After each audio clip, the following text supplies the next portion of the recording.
qui ont eu l'habitude de tirer soit en individuel, soit par équipe. Donc on sait à peu près les qualités, les défauts de chacun, mais Deriglasova part largement avec un avantage.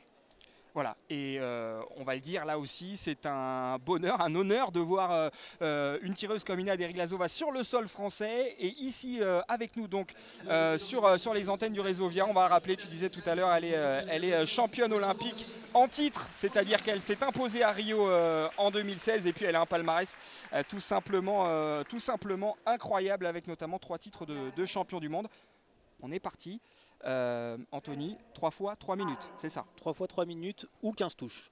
La première qui va au bout des 15 touches a gagné la rencontre. Si les 15 touches ne sont pas atteintes, ça sera celle qui a le plus haut score après les 3 fois 3 minutes, donc après les 9 minutes de combat. Voilà, et pour continuer rapidement le mode d'emploi, le fleuret c'est une arme des stocks, on touche avec la pointe, mais par contre ce qui est peut-être un petit peu plus technique, compliqué que dans les autres armes, c'est-à-dire le sabre et l'épée, c'est qu'il y a une zone valable bien particulière. Ouais, alors la zone valable c'est la partie grise que vous voyez, la partie métallisée, là, cette veste que vous voyez actuellement sur Battini et sur Deriglasova. C'est cette zone-là qu'il faut toucher. Il y a aussi la partie en dessous du masque. La bavette. Voilà, la bavette. Ces zones-là sont valables. Et pour toucher, il faut aller donc avec la pointe. Donc on a le tronc, les épaules, le dos, de valable. Voilà, ce qui contrairement aux autres armes où là on peut toucher tout le corps. Hein. Alors à l'épée effectivement on peut toucher tout le corps. Pour le sabre c'est un peu particulier, on peut toucher tout ce qui est au-dessus de la ceinture. Voilà. Et donc pour l'instant, vous le voyez, on l'a compris, hein, 3 fois 3 minutes, 3 minutes de temps effectif. Hein, donc dès que l'assaut s'arrête, eh bien le temps, vous le voyez, s'arrête. Et pour l'instant, c'est l'Italienne qui mène, Martina Battini, 2-1. Alors on va faire peut-être un petit retour aussi sur les règles de l'escrime. C'est priorité à la personne qui attaque, donc priorité à l'offensive. Pour récupérer cette priorité, c'est simple, il suffit de se défendre. Alors pour se défendre, il faut taper sur la lame de l'adversaire pour essayer de réattaquer. Voilà, c'est en effet là aussi une particularité à bien avoir en tête. On ne peut pas en fleuret marquer en même temps. Si on se touche en même temps, on ne peut pas marquer en même temps. Il y a une règle de priorité qui est prise en compte. Cette priorité, c'est donc celui qui mène l'attaque qui en profite. Voilà, allez, 3-2 pour Deriglasova dans ces toutes premières minutes. Deriglasova qui n'hésite pas, qui veut prendre l'initiative sur cet assaut. Elle sait que l'Italienne a une forte capacité en attaque due à son allonge et à cette grande taille. C'est exactement ce qui vient de se passer là. L'Italienne qui a réussi à s'allonger et venir toucher en dessous de la main de la Russe. Voilà, et on a entendu ce cri rageur après ce point, parce que c'est important, j'imagine, pour elle, face à un tel adversaire, de ne pas lâcher dans les tout premiers instants. Ouais, crier comme ça, c'est montrer qu'on est présent dans le combat, qu'on montre qu'on est vraiment là. Et c'est quelque chose qu'on voit fréquemment en escrime. C'est aussi un peu libérer tout ce stress qu'il peut y avoir. Là, c'est une demi-finale, même si c'est deux grandes athlètes. C'est toujours un peu stressant, la pression du résultat. Allez, Deriglasova qui est devant, 4-3, vous le voyez. Ouais, alors là, pour expliquer un peu, c'est la Russe qui a pris l'initiative de taper sur la lame de son adversaire, puis ensuite d'attaquer, de s'allonger, faire une fente. Malheureusement, elle touche une partie blanche, donc non métallique. C'est pour ça que ça ne compte pas. Voilà, c'est pour ça que ça ne compte pas de points. Gros pressing de la part de la Russe. Voilà, la Russe qui a essayé d'attaquer. L'Italienne s'est défendue une première fois. Elle a repris donc l'initiative offensive. Mais elle a touché non valable. Ça ne compte pas de points.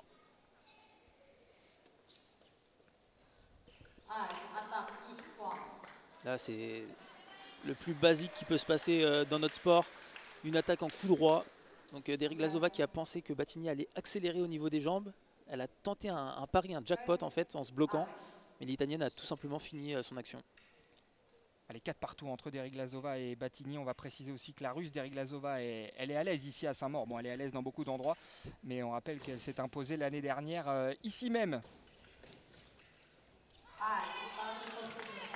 Cette fois-ci, la Russe a essayé d'attaquer, mais elle n'a pas touché sur sa première offensive. Et elle a fait ce qu'on appelle une remise d'attaque. Donc elle a réessayé d'attaquer pour remettre sa pointe sur la cible de l'adversaire, ce qui lui a permis de toucher.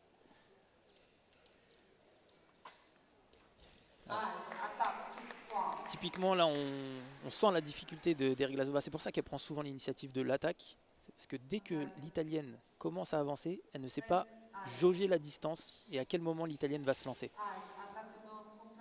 Martina Battini, c'est quoi? C'est un gabarit hors norme par rapport aux autres fleurettistes? C'est la plus grande du circuit. C'est la plus grande, ok. C'est la plus grande du circuit et c'est celle qui a le plus d'allonge. Donc c'est une tireuse particulière. C'est difficile d'avoir dans un centre d'entraînement une fille aussi grande. Alors peut-être avec certains garçons, on peut s'entraîner, ils sont plus grands. Ça peut permettre de trouver des solutions par rapport à ce genre de filles. Mais en général, fille contre fille, c'est difficile de trouver ce genre de gabarit.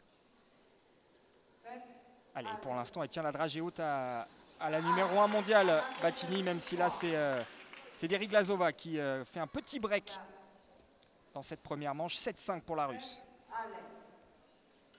Alors une action que vous allez pouvoir peut-être comprendre assez facilement pour la Russe, c'est que dès qu'elle va avancer, elle va essayer, en tout cas elle l'a fait plusieurs fois, essayer de taper sur la lame de son adversaire pour s'approcher. On va appeler ça casser la distance, pour se rapprocher facilement de l'italienne et qu'elle ne puisse pas mettre en danger la Russe. Oui, parce que c'est aussi peut-être un peu l'inconvénient des grands gabarits dans beaucoup de sports, mais là aussi j'imagine en fleuret, c'est peut-être d'avoir une capacité, une rapidité peut-être un peu moins importante. C'est ça, une rapidité un peu moins importante et aussi plus de cibles à protéger. A l'inverse, un petit a moins de cibles, mais aussi moins d'allonge. C'est toute la difficulté de la distance en escrime.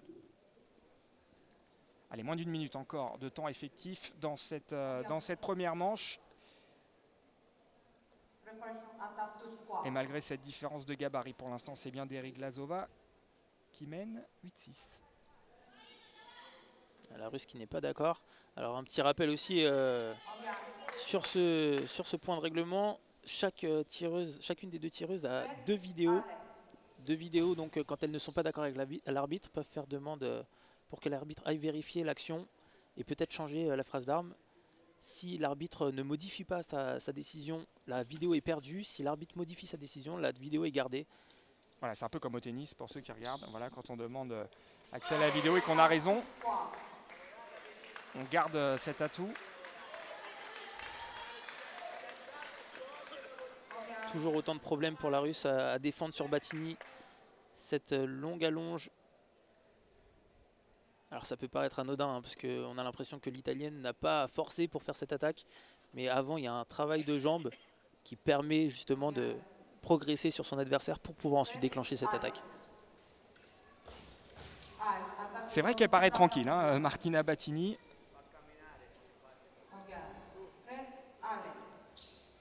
Ouais, elle a un gabarit qui fait qu'elle n'est pas hyper rapide, mais elle profite de toute cette... regardez ce bras-là qui est déjà quasiment sur la cible. Même si là, Deriglazova va bien enlever la lame de son adversaire pour pouvoir ensuite s'allonger et toucher l'italienne. Et ça fait 9-7 pour la tsarine.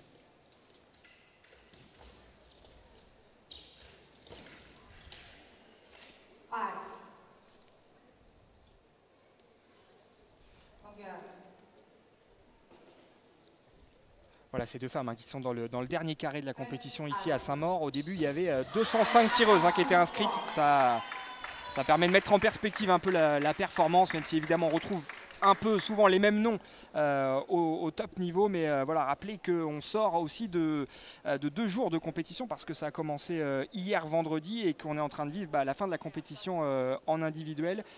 Et donc ces demi-finales, il reste que 4 athlètes présents sur 205 au début avec nos Françaises, on l'a dit tout à l'heure. On a parlé d'Anita Blaz et d'Isa Horatibus qui ont donc chuté en quart de finale. Au début, on avait 10 Françaises qui étaient engagées dans cette compétition. Une déception aussi, c'est Pauline Ranvier qui a été éliminée en tableau de 64. C'est-à-dire dès le début de cette journée, là aujourd'hui, samedi, Pauline Ranvier qui est quand même vice-championne du monde en titre et qui a dû sortir un petit peu tôt de la compétition, on va dire ça comme ça, Anthony. Pauline Ranvier qui est sortie même beaucoup trop tôt. Et c'est le vrai point noir de cette journée côté français. C'est cette élimination dès le premier tour pour Pauline Ranvier. Personnellement, j'ai assisté à son match et j'ai senti sur la première période qu'elle était bien dedans. Et puis petit à petit, comme une sorte de pression qu'elle s'est mise, trop de précipitation. Et elle commençait à rater toutes ses actions. Ce qui a fait un peu... En fait, elle a plus perdu le match que son adversaire l'a gagné. C'est la déception d'aujourd'hui. Après, elle va rebondir. Ça arrive à tout le monde d'avoir des jours sans.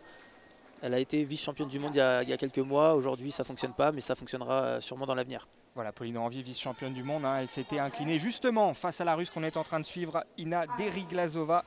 C'était en juillet dernier, donc lors des championnats du monde. Pauline Ranvier qui s'était inclinée 15-11 en finale face à cette terrible Russe. Oh, ce petit geste d'énervement, je ne sais pas si vous l'avez vu à l'écran, mais l'Italienne qui a attaqué sur la préparation, donc Deriglazova qui a fait un mouvement de jambe trop grand, l'Italienne qui s'est allongée, et derrière la Russe a tapé la lame de son adversaire. C'est pas très fair-play. Ça montre l'agacement qu'a la Russe à défendre sur cette Italienne. Allez, encore 2 secondes. Est-ce qu'un point va être marqué encore?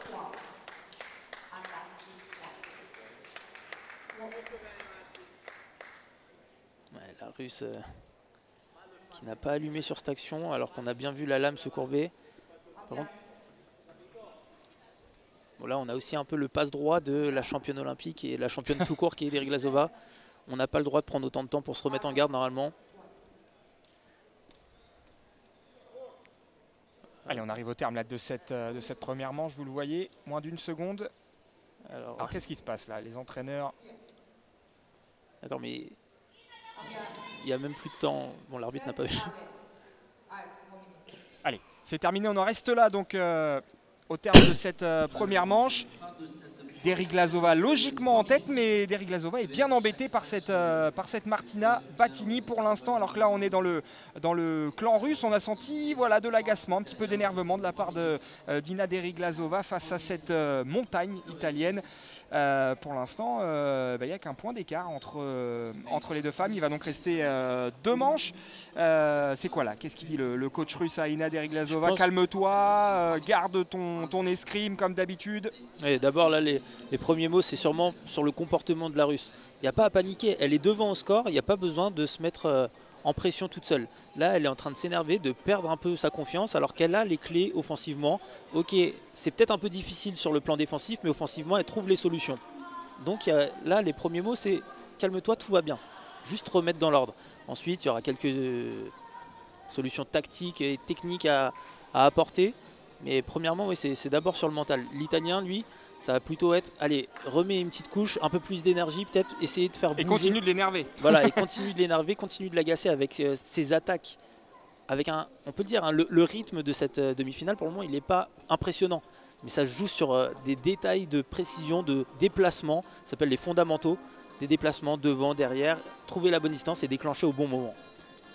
Voilà, et si ce rythme ne s'enflamme pas encore, ça veut justement dire que c'est Martina Battini qui a un petit peu plus la main sur cette rencontre pour l'instant, même si c'est donc Ina Deriglazova qui mène d'un petit point. Vous le voyez, on remet les équipements et on va repartir pour la deuxième manche. Est-ce que Ina Deriglazova va faire un pas de plus vers un doublé, vers le titre ici à Saint-Maur? Il y a fort à faire en attendant face à Martina Battini. C'est reparti, on voit la Russe qui reprend tout de suite les devants. Elle ne veut pas se laisser dominer, elle ne veut pas se laisser attaquer, la Russe. Et je trouve ça plutôt intelligent parce que les touches qu'elle a prises, c'était lorsqu'elle défendait sur l'Italienne.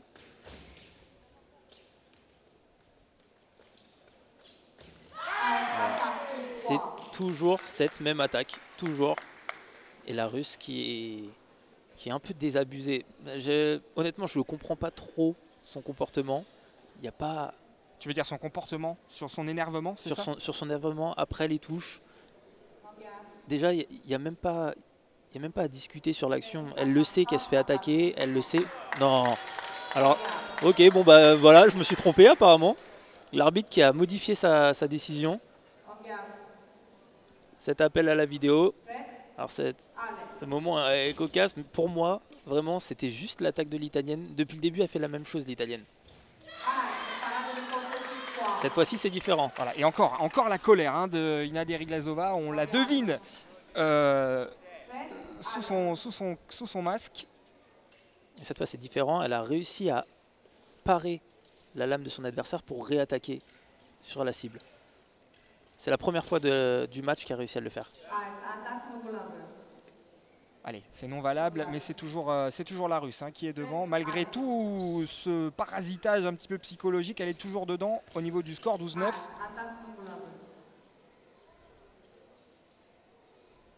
Et cette fois, Deriglazova qui décide de reculer. Même si là...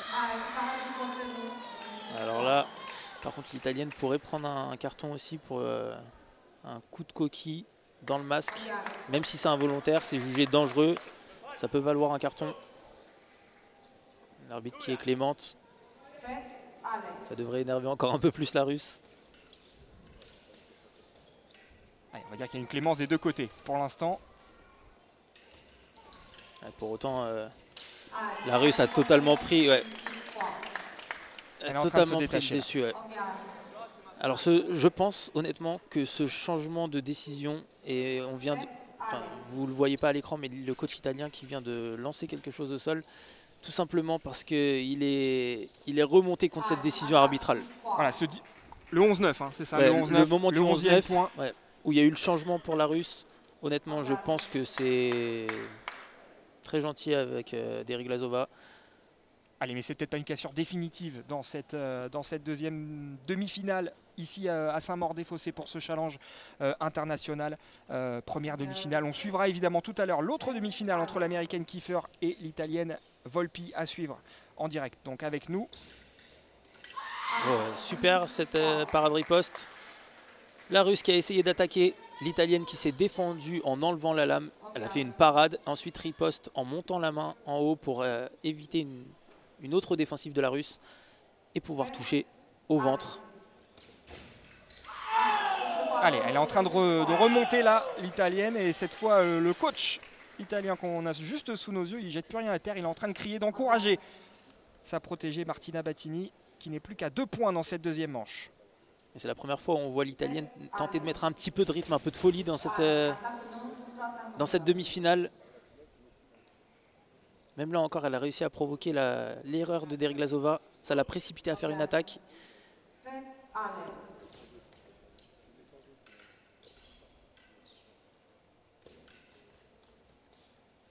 Grosse phase de préparation. Deriglazova qui tape sur la lame pour enlever la cible.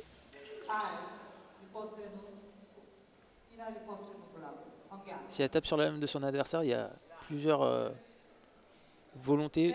C'est soit d'enlever la lame de son adversaire, soit de créer une cible. Et là, justement, elle veut trop taper sur la lame de son adversaire. Elle rate une seule fois. Et l'Italienne qui saisit le moment pour placer une contre-attaque. Et elle revient l'Italienne, Martina Battini, 14-13, il n'y a plus qu'un point d'écart. Alors que tout à l'heure, la Russe était détachée à +3, voire +4. Ouais. Oh là là là, incroyable. Elle va nous faire replonger Ina Deriglazova là dans une colère, l'Italienne, parce qu'elle est en train de tenir tête. Et on arrive à une demi-finale à suspense alors que Deriglazova semblait déjà en finale. Allez, 14 partout. Ah, ça va être intéressant de voir qui va tenter quoi. Ouais. Allez, on est pile poil à la moitié là, de ce match entre les deux femmes. Et en effet, le suspense est encore total.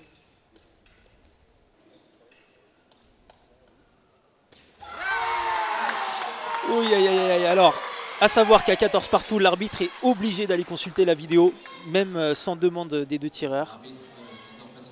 Oh, ça va être compliqué à prendre cette décision pour cette action. Voilà, parce qu'on le rappelle, on le disait tout à l'heure, hein, c'est 3 fois 3 minutes ou c'est 15 points. La première qui atteint les 15 points remporte la partie. Et là donc on est à 14 partout.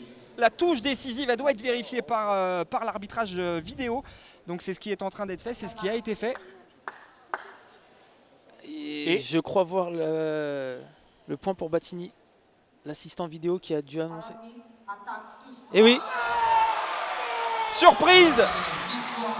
Surprise ici à Saint-Maur-des-Fossés dans ce challenge international. Ina Deriglazova à gauche de votre écran qui n'en décolère pas. Elle est éliminée en demi-finale face à l'Italienne Martina Battini dont on disait tout à l'heure, Anthony, qu'elle sort tout juste d'une grossesse. Elle est un petit peu par surprise dans le dernier carré de cette compétition. Et surprise des surprises, elle s'offre la numéro 1 mondiale. La championne olympique en titre, Ina Deriglazova, qui sort de la compétition. La Russe, elle qui s'était imposée hier l'année